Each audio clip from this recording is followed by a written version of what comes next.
from Depths of Deluge, Part 2.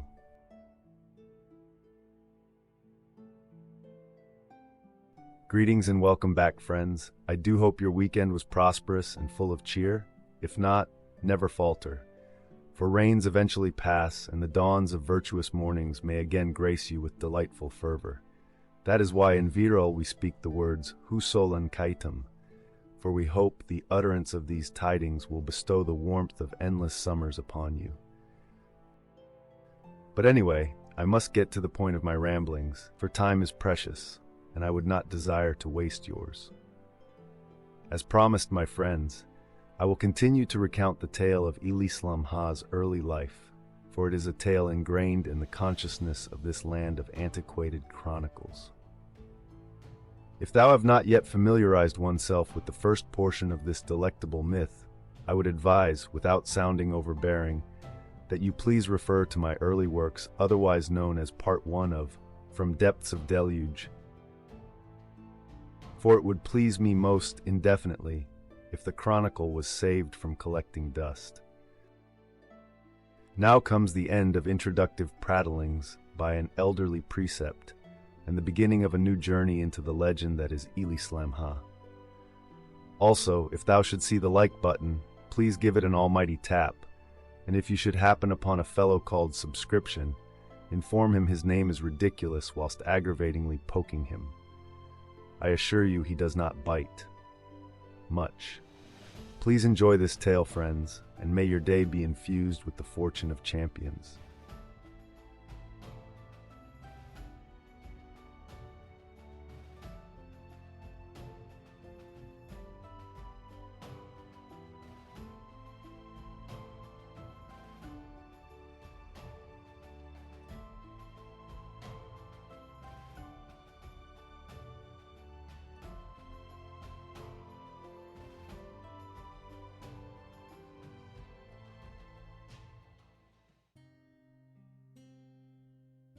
Chapter 4.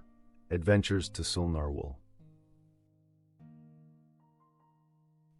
The escapade in the cliffs of Novalithor passed like the moon to the dawn in the lives of the pair from Kílthól. Their tale was met with words of rebuttal from the townspeople.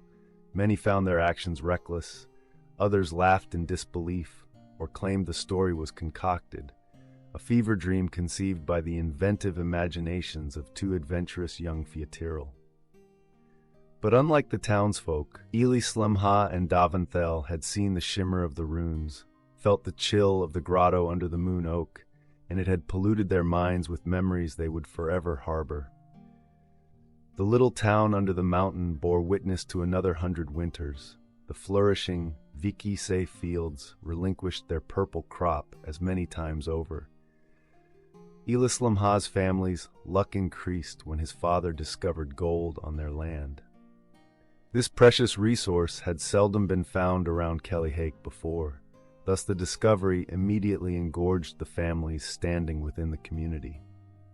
This allowed Ílýslæmhà's father to endeavor into ambitions he had retained since his childhood.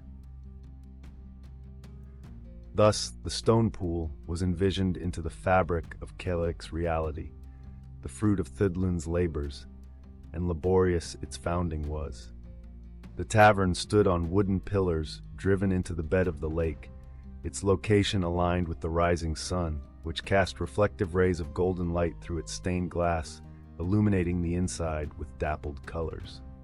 Sturdy and elaborately carved beams supported its 3 floors, each engraved with various scenes depicting the history of Kílthól, including a special central pillar, which in its intricate lineous detail rendered the birth of Ílýslæmhà and his sisters, finished in highlights of gold leaf. Its most prominent feature was its main hall, which could easily seat 250 guests. The room had 5 hearths, each encased in enriched stone mantles, polished so finely it contorted light in lattices reminiscent of shimmering water. As well as the main hall, the structure also had 20 rooms suitable for lodgers and travelers, which would come to comfort many a weary head after a long day on the winding roads in the Sülnàrwœl. The stone pool really was a remarkable sight, and the family would come to make it their own over the coming years.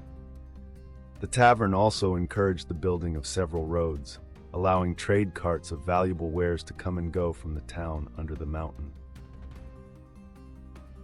Merchants brought conveys of linens, jewels, metalcraft.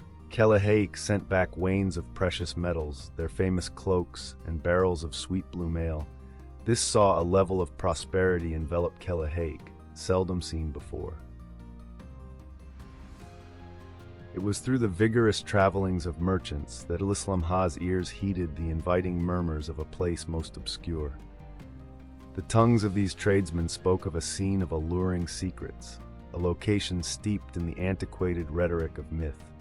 Across the western shores of the Audiobook's majesty, there lay the Sülnàrwœl mountains, peaks of jagged splendor that rose from the western regions of Ílýslæmhà like a stone defender. Under the mountain's steadfast shadow was said to lay a lagoon, a tranquil setting where water and leaf converge into a unique atmosphere of peaceful beauty. Falls of crystal-clear mountain water were said to cascade into a deep pool of turquoise ripples. Whether or not the beauty of this space added to its mystery would be impossible to tell, but whispers of strange occurrences and prophetic murmurs of a hidden treasure accompanied its description. For in its heart there was said to reside a beast of unfathomable power whose taming would ensure its master's dominance over nature's eternal song. What this meant, the young Kílthól would but guess at. For the stories of drunken merchants, though entertaining, must be managed with a degree of skepticism.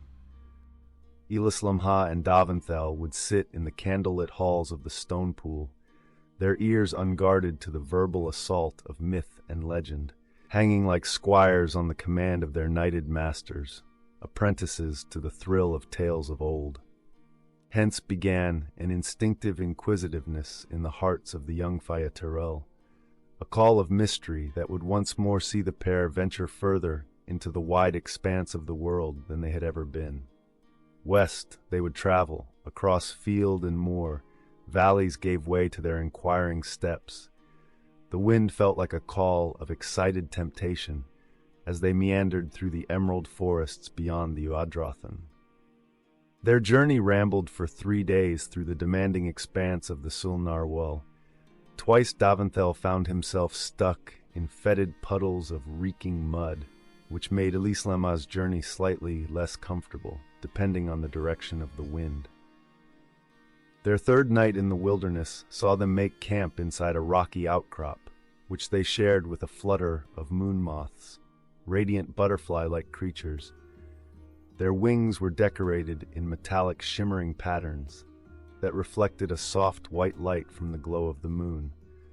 The moths put on a spectacle which Ílýslæmhà and Dàvanthæl gazed at with mesmerized curiosity, until the lull of the night summoned sleep upon them, and under the light of shimmering wings they drifted into slumber.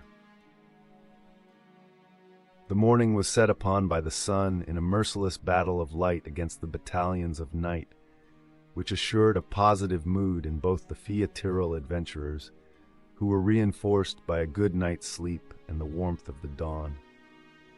They hurriedly rose for a breakfast of cooked fish, which Dàvanthæl caught from a stream nearby, despite their lack of culinary skills. This filled them with the energy needed to continue their endeavor to the lagoon whose beauty had inspired travelers. The path ahead was a mystery to the pair, whose sense of direction was based solely on descriptions from drunken merchants. However, Ílýslæmhà was a capable navigator. Having spent years exploring the vastness of the Drenavakel, he had learned the ways of nature, how the waters of the sky etched paths down the mountains in roving slurries that sliced channels as they went, which filled with water on their ever-winding courses to lower ground. The centuries had curated many a river and stream in this way, and it was Ílýslæmhà's suspicion that if they followed the meandering guides of the river, they would very much find what they had desperately set out to seek.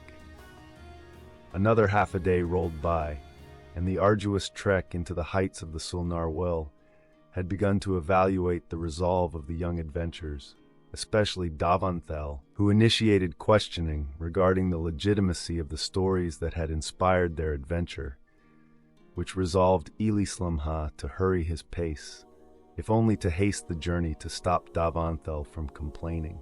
But then, Ílýslæmhà's ears caught a sound most familiar, the unmistakable rush of water emanating from somewhere just ahead of them. He turned to look at Dàvanthæl, who was stood a little further away. A smile graced his face with excitement. Instantly, the two took off towards the calming soothe of the echoing rush. Heading towards an uncertain sight, they darted through the remaining bushes, with the flurry and agility of foxes on the chase of rabbits, the noise drawing closer, as the excited footsteps of the two Fíotíral blended with the sound of that they wished was in front of them.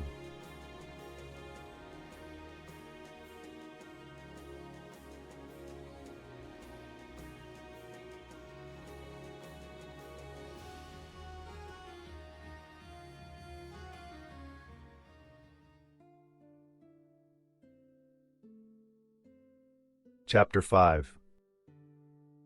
A Search in Circles. The thick bushes of the river trail gave way to a sight most resplendent, a sight that was done little justice by the ramblings of the merchants and travelers in the stone pool. Light broke through the canopy in reflective glimmers that teased the water of the lagoon, the way a slight frost blesses dewdrops with tiaras of icy radiance. The water was clear and inviting. On its northern shores stood a remarkable waterfall. 10 times the height of a horse, its hasty torrent crashed into the pool below with a thunderous cry, strident but graceful, imposing its will upon the crystal waters in ripples of chaotic drenches. What had the young adventurers stumbled into? The immediate beauty of the scene struck the pair with a sense of wondrous stupor, and for a moment they entirely forgot why they were there at all. Ílýslæmhà, an ever-faithful admirer to nature's unquestionable virtuosity, looked at Dàvanthæl with anticipation, who without indication took off towards the tantalizing charm of the tranquil waters. As Ílýslæmhà walked toward the shore, reaching down to the cool wet of the lagoon, the peace was interrupted by the rowdy spray of a dive from Dàvanthæl, who couldn't resist the relaxing call of the pool. However, if they wished to indulge in the deed of swimming, they could have stayed at the Udrothan. This place of aquatic excellence held secrets beyond the mundane of paddling, secrets the pair had ventured to uncover. The tongues of the merchants spoke in adamant tones that there was a beast to be found, a creature whose unwillingness to be tamed had impelled ominous rumor, the kind that promised rewards of inconceivable ability. While Dàvanthæl waded from the waters, Ílýslæmhà stalked the shores of the lagoon with sensitive steps, his gaze fixed on the ground under his feet, searching for any sign of tracks or telling, for any trace that there was something nearby. For all the pair knew, it could be watching them. A shadow in the dark recesses of distorted boughs and thriving leaf. Had they ventured toward their doom? Had the call of curiosity lured them into possible danger? For the splendidness of the lagoon felt too good to be true, and Ílýslæmhà's mind pondered over why such a spot was so enigmatic. The pair circled the shores of the pool, their watch unbroken from the ground, for surely such a beast would leave marks. Were they looking for paws, hooves, talons, claws? They spotted various tracks for animals, such as deer and ducks. However, they doubted such an animal would inspire fantastical tales, for what legend would ever arise from the prospect of contending with a duck? After some time, the sun began to wane in the sky, making the ground they walked on increasingly hard to see by the moment. Their search was beginning to feel pointless, a fruitless endeavor at the expense of a great amount of effort. They had a feeling they had been fooled by the deceptive slurs of alcoholic wafflings. The breeze began to cool with the fading of the sun, promoting the adventurers to contemplate gathering wood for a fire, for it seemed it was too late in hours to make their way along the winding river path, and the lagoon was as good a place as any to rest and sleep. The warmth of the fire was a blazing support in the cold solace of failure, for their hopes had set with the sun, and they had assured themselves the myth was nothing more than fallacy. Perhaps, though, not all the story was so desperately fabricated by the whispers of tale, for the lagoon did retain a wonderful aura, which alone was enough to write songs about. However, the boys couldn't help but feel disheartened by the lack of opposition and the revelation of a renowned honor. They wondered if the townsfolk would belittle them again, or if the prospect of returning to Kílthól without the elusive treasure would damage the credibility of their other adventures. The soft crackling of the fire echoed over the lagoon and blended with the churn of crashing water. Ílýslæmhà and Dàvanthæl conversed into the night. Questions tainted the calm atmosphere of the pool as they graciously submitted to rest. When they woke in the morning, the certainty of returning home empty-handed filled them with woe. Perhaps they should look again? But Ílýslæmhà refuted that if there was any such beast lurking around the lagoon, it had failed to attack them at their most vulnerable, in the grasps of sleep, which further assured them that they were probably dealing with myth. They kicked at the remaining embers of the fire with their heads bowed in sullen frustration, as the flickers of hot ash unified with the atmosphere of setback. Before the last sooty cinders could be trodden into the earth, Dàvanthæl, ever the conduit of mischief and mayhem, decided that the morning was passing them by without any sense of excitement, which seemed like a shame, given the remarkable beauty of the locale they found themselves in. This inspired him to extend a challenge toward Ílýslæmhà, a provocation of his bravery that Ílýslæmhà could scarcely ignore, for if there was one thing Dàvanthæl knew how to do, that was provoke his best friend regarding the cogency of his courage. Thus, a declaration was made. If Ílýslæmhà threw himself from the top of the waterfall into the rippling tides of the lagoon below, Dàvanthæl would carry their supplies the entire journey home. The fires of resolution burned fiercely within Ílýslæmhà.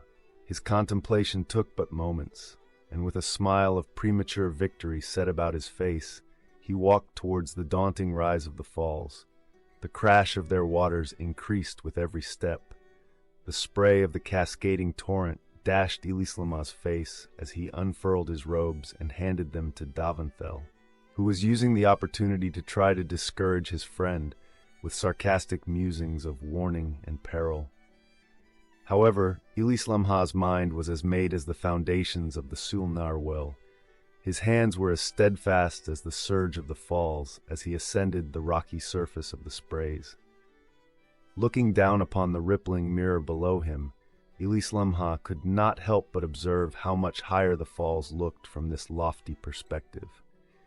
He could see the tops of trees. A friendly owl watched him with eyes wide, its neck contorted in a manner the same as Ílýslæmhà's courage had now become, which was conflicting with the recognition of self-preservation.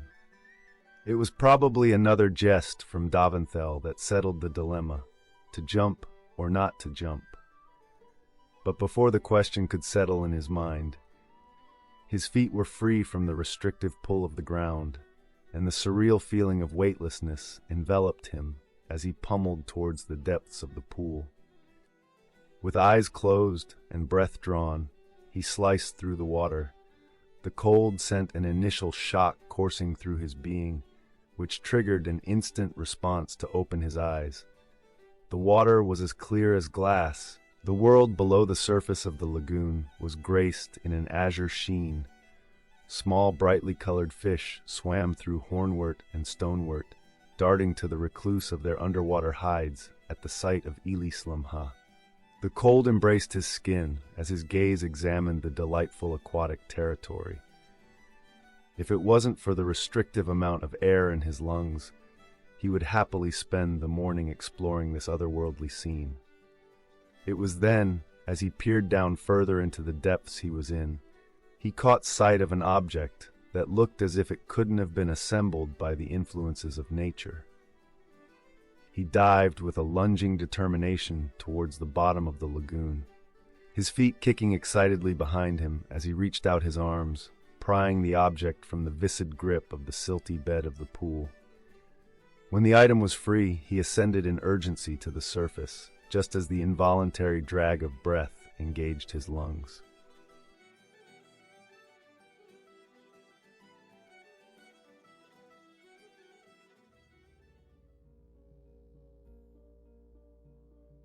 Chapter 6: A Song of Secrets.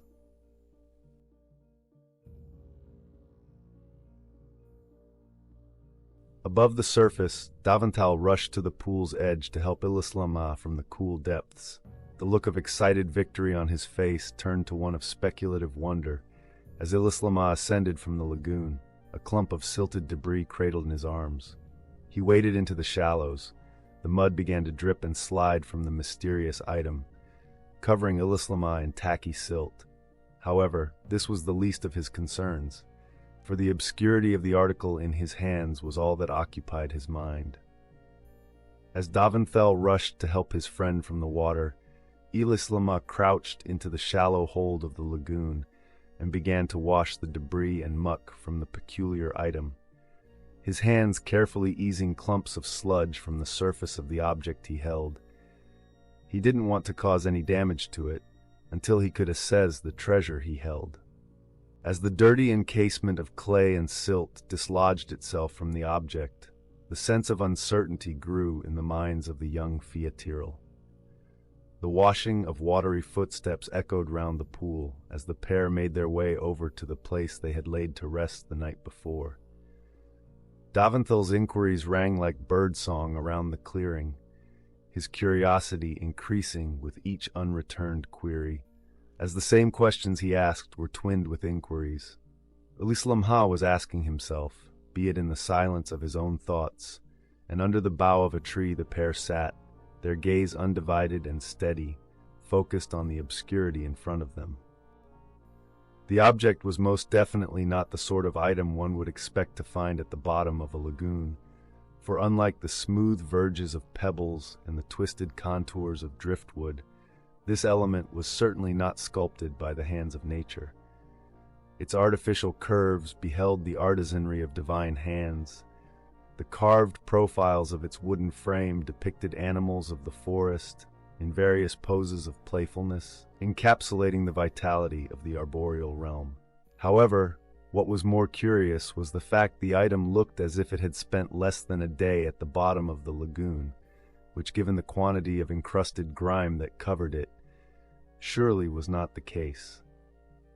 Ílýslæmhà's hands moved to grace the harp that sat in front of him, accompanied by Dàvanthæl's questioning gaze, which followed the strange wooden harp as his friend lifted it. The harp was a modest-sized item. Ílýslæmhà was surprised that the instrument weighed less than a basket. Given its ornate detail and its robust frame, he expected to lift something heavier, for it seemed it was as light as the air that he breathed. The strings of the instrument looked like they had been strung the day before. Not a speck of rust tainted a single string, whose brilliance shone with the luminance of gold in threads of melodic brilliance. The pair sat for a moment, their eyes adjusting to the confounding sight in front of them, their minds alive with questions without the reassurance of answers, save for the speculation they could provide themselves. Dàvanthæl, equally spellbound, leaned closer. His eyes widened as he noticed the faint glow emanating from the object. It pulsed like a heartbeat, resonating with an energy that seemed to echo through the lagoon. The air around them hummed, charged with anticipation. The young Kílthól exchanged a glance, their unspoken agreement binding them to unravel this mystery together. Ílýslæmhà hesitated, then reached out to pluck a string. The moment his fingers made contact, the world shifted. The lagoon's water rippled, and a low note reverberated through the air.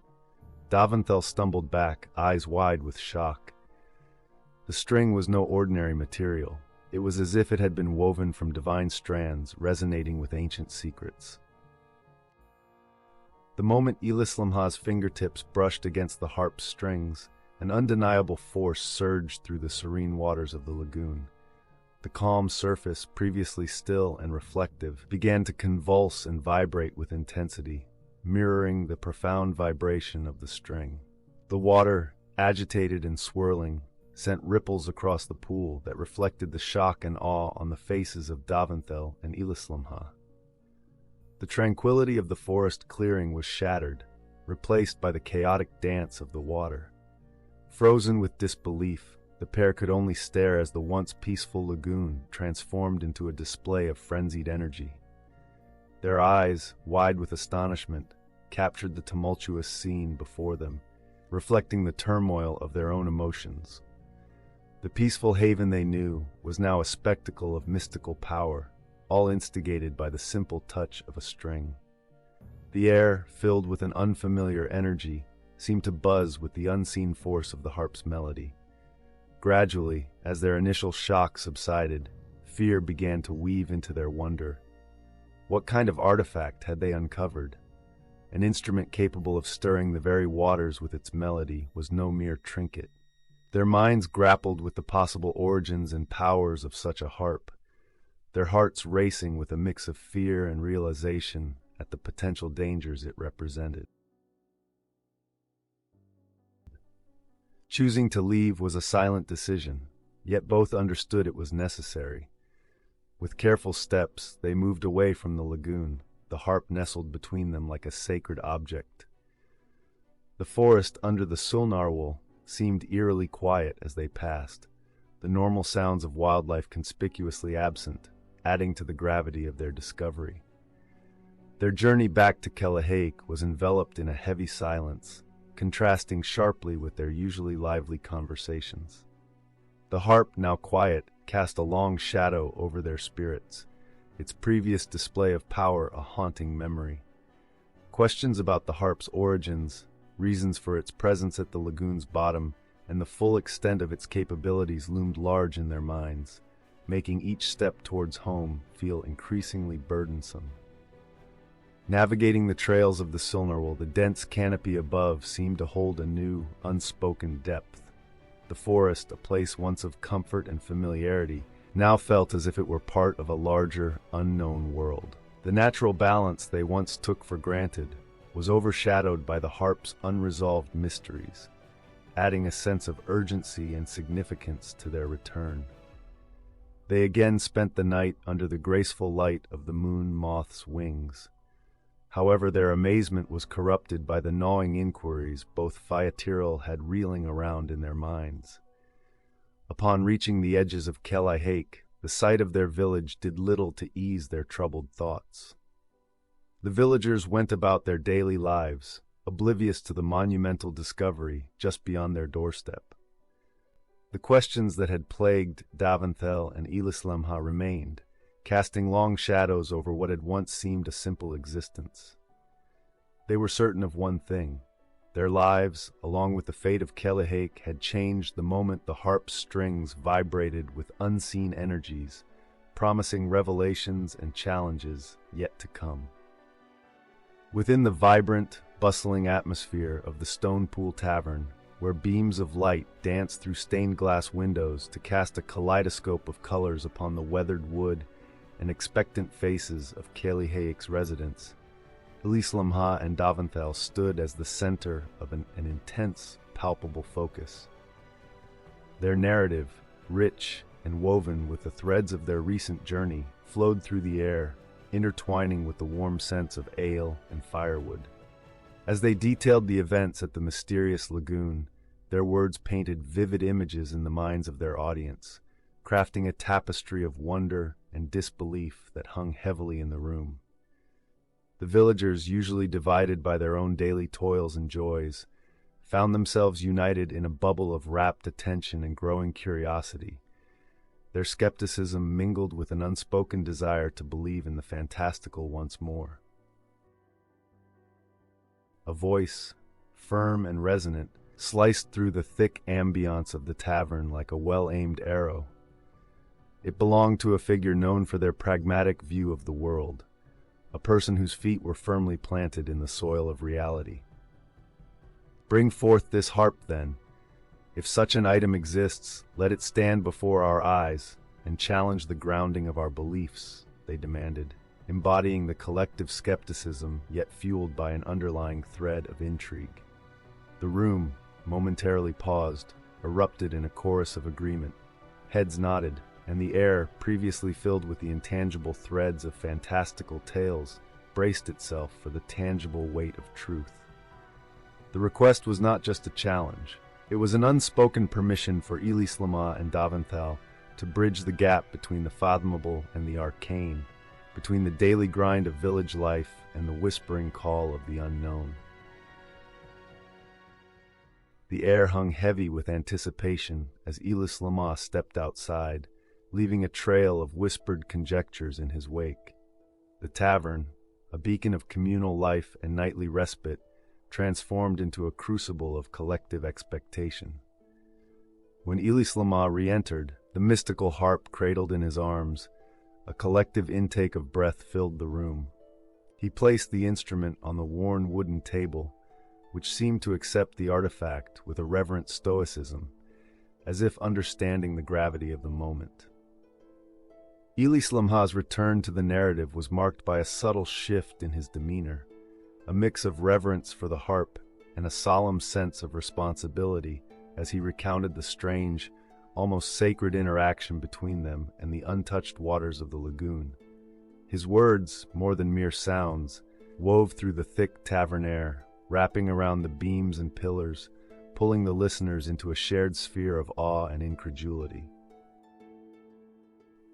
The moment of disruption came abruptly, shattering the spell as effectively as a stone through glass. Driven by a mix of incredulity and the age-old human yearning to touch and thereby understand, a townsman, emboldened by the tangible presence of the harp and perhaps a pint too many, reached out with a hand that seemed to act of its own accord. The string vibrated under the brash touch, releasing a note that was not just heard but felt, a sound that seemed to vibrate through the very foundations of the earth and resonate with the core of every being present. The tavern, a sturdy structure that had weathered countless storms and celebrations, responded as if caught in tempest unseen, tables and chairs becoming unwitting dancers in a whirlwind of unseen forces. Flagons, liberated from their static existence, took flight as if aspiring to a higher purpose, only to shatter against the reality of their nature. The chaos, a physical manifestation of the harp's latent power, left the villagers in a state of shocked awe, ducking for cover not from fear, but from a primal respect for the forces they had unwittingly unleashed. As the last echoes of the harmonic disturbance faded, leaving behind a tavern upturned and a room full of wide-eyed villagers, a profound silence fell. In this new, uncharted quiet, the townsfolk and the young Fyateriel stood together in a shared moment of awe and realization.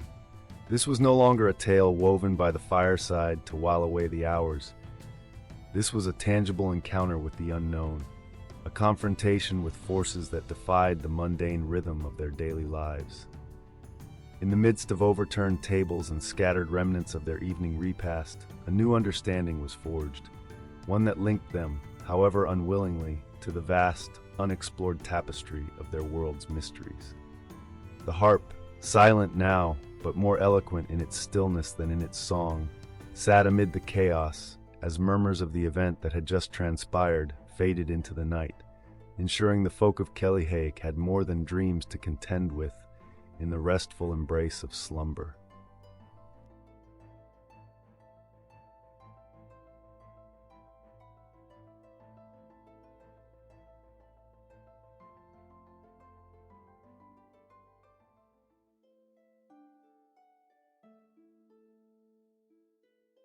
In this moment of parting, a sorrow touches my heart, yet know it is but a temporary veil between us, dear listeners.